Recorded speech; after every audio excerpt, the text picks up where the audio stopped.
Hey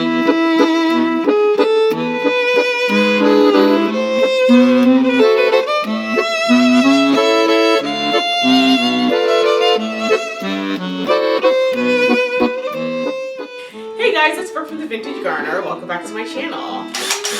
So today I am doing some more winter sowing, and interestingly enough, I'm back doing some blue cups again.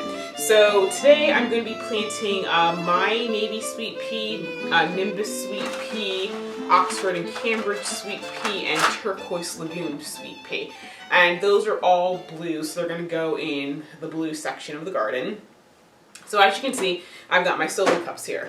And I know some of you guys are probably thinking, you're a little loony, you're doing that on top of your kitchen counter. This is my island, and I'm not going to give you a close-up on it because it's nasty. But the prior owners did a tile on top of this. That was very popular back in the day. So the grout is absolutely... yeah, it's just got the grime of ages, and quite frankly, I don't use this area for actual food prep because I'm afraid that I'm going to get like the bubonic plague. So, yeah, honestly, it'd be more sanitary if I just layered this entire thing with potting soil and just, cut my chicken up on that, seriously. So, yeah, so quite frankly, the potting, this whole setting, doing this up here, it's actually more sanitary than the surface I'm actually working on. So just to give you guys an update on how many containers I've planted, I did go out and count because I know Moya from Garden Addicts asked me this question a couple of days ago. With the peony seeds, it looks like I did like 184 of those. And then with the solo cups, I've done like 825. So that's a total of like 1,009 cups. But like I said, of these big solo cups, it's only 825. So as of right now, I have 125 milkshake lids left in my current pack. I did order 2 more boxes, so that's 2,000, and they'll probably be here on Monday. So anyway, I'm going to try to get as many of these done as I possibly can. I'm going to go through the 175, and I do still have more cups on top of that. So what I'll do is I'm only filling them, not to the top, I'm filling them down to the first line on these cups. So I can still, you basically put the seeds in them, put them outside, and then when I get the lids, just add them to them. So I thought I'd take it from the top because I know a lot of times when I've been filming this, I've been holding the camera, and so I couldn't do things, it was hard to do it with both hands. So Nikki from the Everyday Life of an OCD-ish Chick was talking about like, oh, she couldn't imagine putting holes in all the cups. So I'm going to show you how quickly how quick it is to do with a drill bit. So I have 50 cups in a sleeve. I have them separated into stacks of 5, so that's like 10 stacks, and this is how I do it.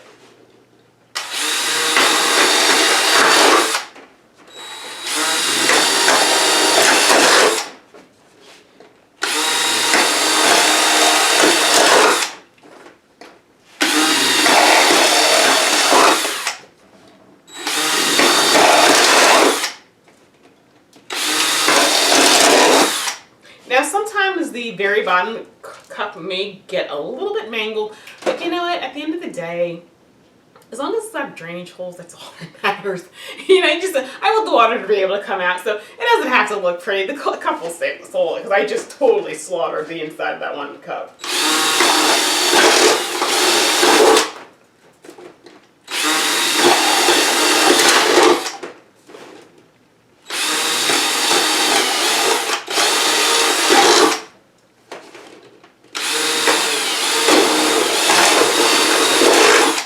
Okay, so, and of course it causes all this lovely plastic dust to come flying out. So that's it. So I'm going to actually have to check the timestamp on it to see how long that took me. But as you can see, I'm sure it wasn't 2 minutes. And I probably, if I hadn't stopped talking, probably would have been about a minute. So as you can see, it really doesn't take that long to actually do that. And quite frankly, this time I think it took me a lot less time because usually when I'm doing this in front of the TV, so I'm kind of distracted. So it takes a little longer. So now that I've done that, I'm just going to take all of the cups and put them in place.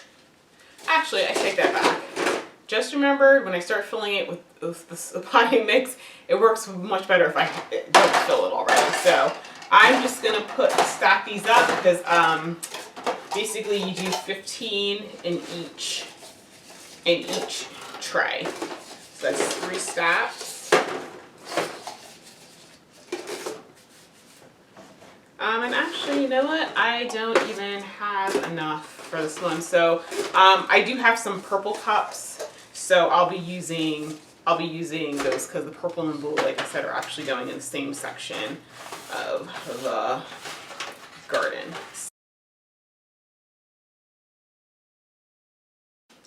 Okay, so now I'm going to fill it with some potting mix. Now,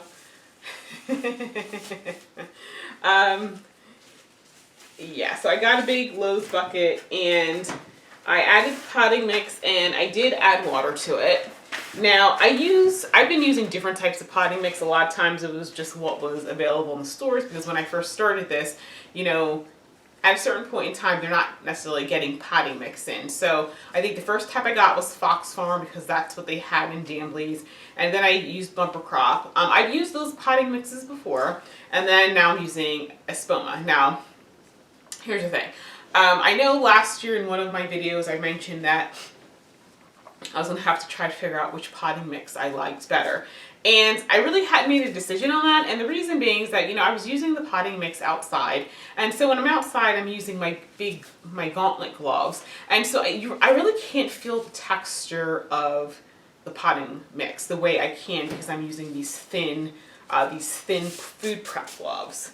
And so, actually I'm going to put some kitchen gloves on top of it because these tend to rip pretty easily. But because I'm using thinner gloves indoors, I can feel the consistency a lot more. And so now that I'm thinking kind of back on some things, I'm realizing I really don't like the Espoma for potting mix. When I looked at the bag, the first ingredient on there was peat moss. Peat moss is great for drainage, and in the past when I've had issues with compacted soil or that is something I did to help it drain better, I put peat moss. The problem with peat moss is that it doesn't retain moisture at all. It's hard to get it wet. It's just difficult. And so one of the things I was realizing I was having difficulty with was getting this moist last week. Now, it's moist now because I poured a lot of water in and I just left it, and so now I think it's just absorbed all the water, so now it is a nice moist consistency. But honestly, this water has been in this bucket for like, you know, a couple of days, and so yeah, and quite frankly, there's a lot of sticks and stuff in here. It's really not smooth. So I got it because I got like a 2 cubic foot bag from Danbley's, and of all this was the cheapest one. The other ones weren't overly more expensive. I think one was $17.99. The other one may have been $19.99. But I don't really like the consistency. I just really don't. So I'm going to finish the bags that I have, and then I'll go back to using just the other potting mix because, you know, by the time these plants are going to be put in the ground, you know, they'll have been in this soil for quite a bit. And so, you know, my soil doesn't have this consistency, and quite frankly, I really wouldn't want it to have this consistency. I would want it to have a little bit more oomph to it, because especially when it gets hot, I can tell this is going to dry out very quickly. That said, if you're looking for an actual seed starting mix, like I said, the traditional seed starting mixes really don't hold moisture. And as a matter of fact, with the Espoma seed starting mix, I do not like that. Getting it wet was a problem. Trying to get it to stay wet was a problem. Quite frankly, I've used their cactus potting mix with my citrus trees, and I did notice, I was like, dude, this feels like it's always drying out. Now that I have been a bit more hands-on, I can see why. But if you're gonna start seeds indoors, I think the Espoma potting mix is really good for that, because it does hold more moisture than the seed starting mix, which you're going to need. But on the other hand, I think it actually drains well enough that that your seeds will be fine. As a matter of fact, I did, now that I think about it, last year when I did start some seeds using potting mix, I did use some of the Espoma potting mix, and I honestly, I noticed no difference. It worked equally as well. So if you're doing seed starting, I would go with the organic, the Espoma organic potting mix, because you'll get a lot more bang for your buck and you'll get the exact same result. So now that we've had that discussion, let me go ahead and fill my cups. So.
Okay guys, so those are my navy sweet peas. So now I'm going to do turquoise lagoon. So I've got 5 in this tray, and then I'm going to put these babies outside. So as you can see, it doesn't really take that long. So I'm just going to keep on moving on. So yeah, so anyway, that is it. I will come back on once I finish planting the rest of these, and I'll show you where I'm putting them. Okay guys, so here are 3 trays. I've got a couple extra over here. So I'm gonna put these outside on my porch for right now. The snow is melting, so I may be able to get, put them in the vegetables patch with the rest of them, but let me get them in place and then I'll show you what it looks like.